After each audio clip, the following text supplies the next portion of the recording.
Rubén, es un privilegio conversar contigo. Fuiste mi profesor, somos colegas y muchos de mi generación pensamos en ti como un ejemplo de rigor intelectual y de verdadera amistad universitaria.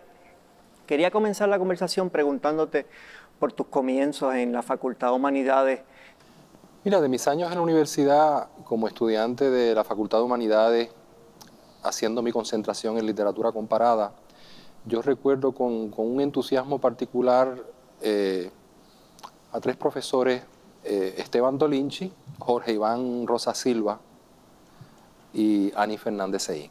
De Dolinchi recuerdo esa mezcla de elegancia, timidez y rigor, esa manera tan refrescante, tan alegre con la que él llegaba al salón de clase, siempre radiante, lleno de entusiasmo.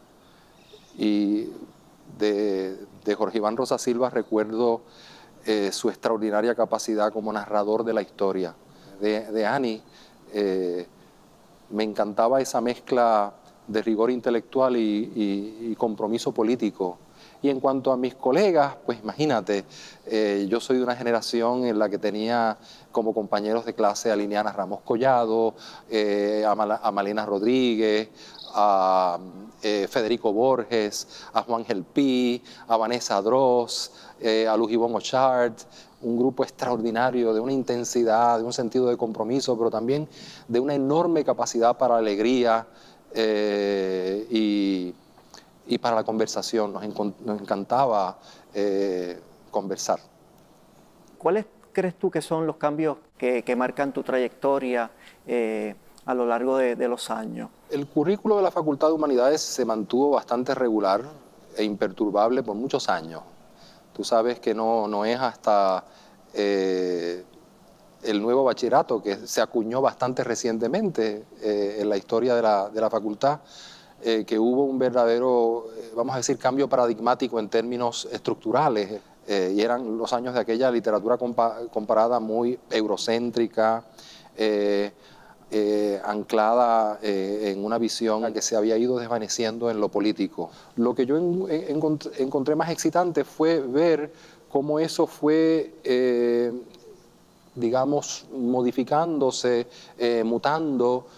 Para empezar, en el Departamento de Literatura Comparada, la cosa puertorriqueña siempre fue muy medular.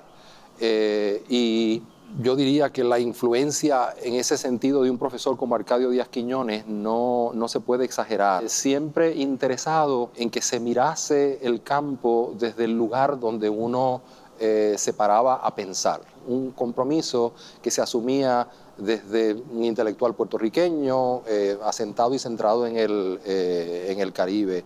Yo diría que la llegada de Malena, por ejemplo, fue importante en propulsar en el departamento, ya en otra generación posterior, esa dimensión, ¿no? De que no dejábamos de ser intelectuales puertorriqueños en la medida en que seguíamos siendo comparatistas. Y ahí pues, digamos, todos los acontecimientos que resquebrajaron el campo de la literatura comparada a nivel internacional terminaron afectándonos. El surgimiento del campo de los estudios culturales, los estudios de género, los estudios queer o de identidad sexual. Pienso que en los últimos 30 años cada vez somos más conscientes de la aportación singular que una universidad caribeña y que una facultad de humanidades puede hacer sin negar ese lado occidental y universal, ¿no? Si yo me fuese a quedar con, vamos a decir, un sentimiento de incompletitud, iría por el camino de la consecuencia caribeña de los estudios comparados en la facultad y en el departamento. Aunque Piri Fernández cumplió ahí una función importante como una propulsora muy convencida de la importancia de insertar el departamento en ese rico contexto caribeño. Pero justamente a veces parecería que se precisa un esfuerzo de conjunto mayor para que una universidad caribeña y una facultad de humanidades como la nuestra logre capitalizar sobre un acervo impresionante, no solamente por nuestra ubicación, sino por la riqueza, por ejemplo, de documentos, de tantos archivos que para otros investigadores del mundo tienen que viajar aquí, ¿no? A estudiar realidades que tenemos muy cercanas, ¿no? El Caribe es un resultado del gran teatro imperialista de Occidente. Han tendido a forjar una noción muy endurecida de lo que es la frontera nacional y nos ha hecho más difícil mirar las fronteras como porosidades, ¿no? como posibles lugares de encuentro, ver las islas como interconectadas por el mar, que el mar nos acerca y nos relaciona y nos impele a viajar los unos hacia los otros. ¿Tú crees que existe un vínculo productivo y efectivo entre lo que se hace en los estudios humanísticos aquí y el país? Mientras el país sigue en esta aceleración enloquecida, yo creo que es la función de una universidad fijar la mirada, tomarse tiempo, no entrar en el juego de la contemporización por la contemporización, ni mucho menos jugarse la carta de la actualidad, pero no entendiendo la historicidad como ese pasado enclaustrado en el pasado, más bien como un futuro que todavía no se ha resuelto. Cuestiones palpitantes que seguían produciendo ansiedad y todavía están igual de irresueltas. Yo creo que la universidad en ese sentido debe de aprender a ser un poco más modesta y aquilatar, a apreciar con mayor eficacia las virtudes de la lentitud. ¿Cuáles de los proyectos que tú en tu carrera aquí hayas llevado a cabo, apoyado, impulsado, cuál es el que recuerdas con más cariño? Mira, una de las cosas que a mí más me enorgullece del departamento en el que me tocó enseñar es la porosidad y la flexibilidad del departamento. Y literatura comparada siempre se nutrió de gente de otros departamentos y de otras facultades. Y eso que para nosotros fue el pan de cada día y el modus operandi natural, para mi agradable sorpresa he ido descubriendo pues, que ya se va convirtiendo en el modus operandi de ser de la Facultad de Humanidades como tal. Siempre me he sentido muy a gusto con la incomodidad de cierto grado de improvisación, con, vamos a decir, los peligros reales que encierra, vamos a decir, el misterio de la estructura abierta. Las estructuras abiertas en el fondo son más ineficientes, pero son infinitamente más prometedoras, pues porque en las estructuras abiertas cualquier acontecimiento puede entrar. En el pasado se hablaba de modo innovador sobre lo multidisciplinario, sobre lo interdisciplinario. También hay una crisis, o por lo menos una evidente transformación en muchos departamentos de literatura comparada, a la par con las transformaciones de las facultades de humanidades, ¿no? ¿Cómo tú viviste la transición, por ejemplo, a las humanidades digitales, el asunto tecnológico? Yo no creo que el departamento se haya confundido en un abrazo irracional con la llegada de la tecnología, pero tampoco fuimos renuentes ni nos convertimos, qué sé yo, en enemigos activistas de la tecnología. Yo tengo que decir que echo de menos la presencia de una librería universitaria, la importancia de ser el dueño de tu propia biblioteca por más modesta que fuera. Yo creo que se pueden mantener ambas vías. Yo lo que creo es que la tecnología no es otra cosa más que eso, es un lugar distinto para el libro, que en vez de estar en un anaquel, pues está en una especie de espacio virtual en el interior de tu computador. Yo todavía creo mucho en el olor y en el tacto y en esa página que se te aparece dentro de un libro.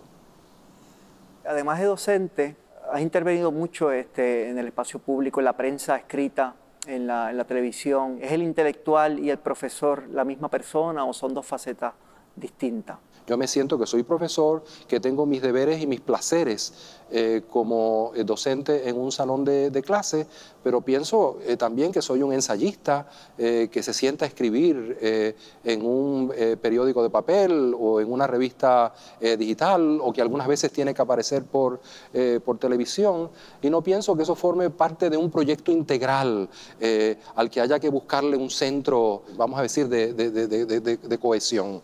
¿Qué dirección tú crees que van los estudios humanísticos? Yo creo que las humanidades están en un buen momento porque se ha pulverizado esa pretensión de coherencia. ¿Cuáles han sido los debates más duros o digamos, cuáles han sido los temas en los que ha habido que esforzarse más para, por ejemplo, tener para que tengan efecto de incorporación de currículo? Por ejemplo, pienso por ejemplo en las literaturas minoritarias, pienso en los estudios de género, pienso en los estudios vinculados al tema de la raza, etcétera, ¿no? Que son todos temas digamos que hoy y en las últimas décadas tienen una presencia muy grande, muy visible que no tenían antes. Es decir, ¿cómo en tu trabajo has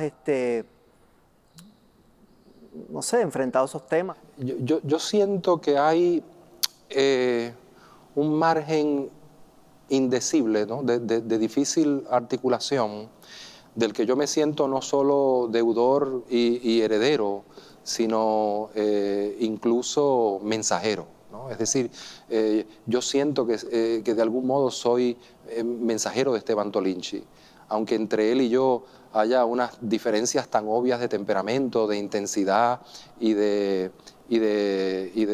orientación. Hay un amor que mis profesores más amados, quizás podría decir, de algún modo me regalaron, y yo pienso que es mi deber transmitir, aunque solo lo puedo hacer desde mi singularidad. Yo me he dado cuenta que eso es lo único irrenunciable en la vida, en la vida de uno. La pregunta es un poco amplia, pero ¿en qué dirección tú crees que van los estudios humanísticos? Yo creo que es un magnífico momento, y lo creo precisamente porque percibo una crisis en las humanidades. Yo creo que de lo que se nutre el pensar es de la posibilidad de la crisis, ¿no? La crítica no es sino un modo productivo de la crisis, y yo creo que las humanidades están en un buen momento porque se ha pulverizado esa pretensión de coherencia, esa idea de que las humanidades tenían que asegurarse un proyecto unitario. Yo creo que más bien lo que produce el pensamiento de la crisis no es otra cosa que el encuentro con lo múltiple.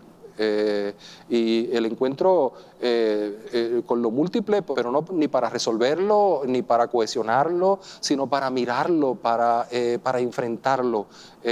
Uno aprender a vivir con la incomodidad de la multitud. Si aceptamos el hecho de que las humanidades ahora son multitudinarias, ¿no? Es decir, que se componen de una enorme multiplicidad de agendas, y aprendemos a coexistir con decencia, con rigor, con respeto, con curiosidad, pero no hay que pedirle a las humanidades que resuelva, qué sé yo, el proyecto del país y que lo cristalice. Yo creo que de lo que se trata es de no pedirle a las humanidades más de lo que las humanidades deben dar. En ese menos que las humanidades nos dan, ser más consecuentes y más éticos.